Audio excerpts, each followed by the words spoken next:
Hi hello good afternoon. Used pots കുറച്ച് നമ്മുടെ കയ്യിൽ അവൈലബിൾ ആയിട്ടുണ്ട്. യൂസഡ് പോട്ട്സ് ആണ്, ഫ്രഷ് പോട്ട്സ് അല്ല. നമ്മൾ വൺ ടൈം മാത്രമാണ് യൂസ് ചെയ്തിട്ടുള്ളത്. യൂസ്ഡ് ആയിട്ടുള്ള നമുക്ക് പ്ലാന്റ്സുകൾ വന്നിട്ടുള്ള പോട്ട്സുകളാണ്. അപ്പോൾ നമ്മൾ വിത്തൗട്ട് പോട്ടുകൾ അയക്കുന്നത് കൊണ്ട് ഒത്തിരി പോട്ട്സുകൾ നമ്മുടെ കയ്യിൽ അവൈലബിൾ ആയിട്ടുണ്ട്. ഏകദേശം 14 ഇഞ്ച് സൈസ് തുടങ്ങി 3 ഇഞ്ച് സൈസ് വരെയുള്ള പോട്ടുകളാണ് അവൈലബിൾ ആയിട്ടുള്ളത്. 14 ഇഞ്ച് സൈസിൻ്റെ യൂസഡ് പോട്ടിൻ്റെ റേറ്റ് വരുന്നത് 16 രൂപയാണ്. അടുത്തത് 12 ഇഞ്ച് സൈസാണ്, ഇതിൻ്റെ റേറ്റ് വരുന്നത് 13 രൂപയാണ്. അടുത്തത് 8 ഇഞ്ച് സൈസാണ് അവൈലബിൾ ആയിട്ടുള്ളത്, അതിന് 10 രൂപയാണ് റേറ്റ്.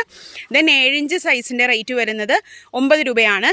6 ഇഞ്ച് സൈസിന് 8 രൂപയാണ് റേറ്റ് വരുന്നത്. പിന്നെ ഉള്ളത് 3 സൈസ് ഉള്ളത്, ഒന്ന് ഓർക്കിഡ് പോട്ടാണ്. പിന്നെയുള്ള 2 സൈസ് അത് മോഡലിന്, അതിൻ്റെ ഒരു സൈസിൻ്റെ മോഡലിന് വ്യത്യാസമുള്ളത് കൊണ്ടാണ് അത് രണ്ടായിട്ട് നമ്മൾ വെച്ചിരിക്കുന്നത്. അപ്പോൾ ഈ ഒരു മോഡലിലുള്ള റേറ്റ് 5 ഇഞ്ച് സൈസിൻ്റെ റേറ്റ് വരുന്നത് 7 രൂപയാണ് കേട്ടോ. 3 ഇഞ്ച് സൈസിൻ്റെ റേറ്റ് വരുന്നത് 4 രൂപയാണ്. അപ്പോൾ ഈ ഒരു പോട്ട്സുകൾ, യൂസഡ് പോട്ട്സുകൾ വാങ്ങാൻ താല്പര്യമുള്ളവർക്ക് കോൺടാക്റ്റ് ചെയ്യാം. നമ്മൾ കൊറിയർ സർവീസ് വഴിയും അതുപോലെ DTDC, സ്പീഡ് പോസ്റ്റ്, ശ്രീഗോകുലം സർവീസുകൾ അവൈലബിൾ ആണ്. അതുപോലെ പെറ്റ് സർവീസ് വഴിയും നമ്മൾ ഈ ഒരു പോട്ട്സുകൾ എത്തിച്ചു തരുന്നതാണ് കേട്ടോ. താല്പര്യമുള്ളവർ സ്ക്രീനിൽ കാണുന്ന വാട്സപ്പ് നമ്പറിൽ കോൺടാക്ട് ചെയ്തോളൂ. താങ്ക്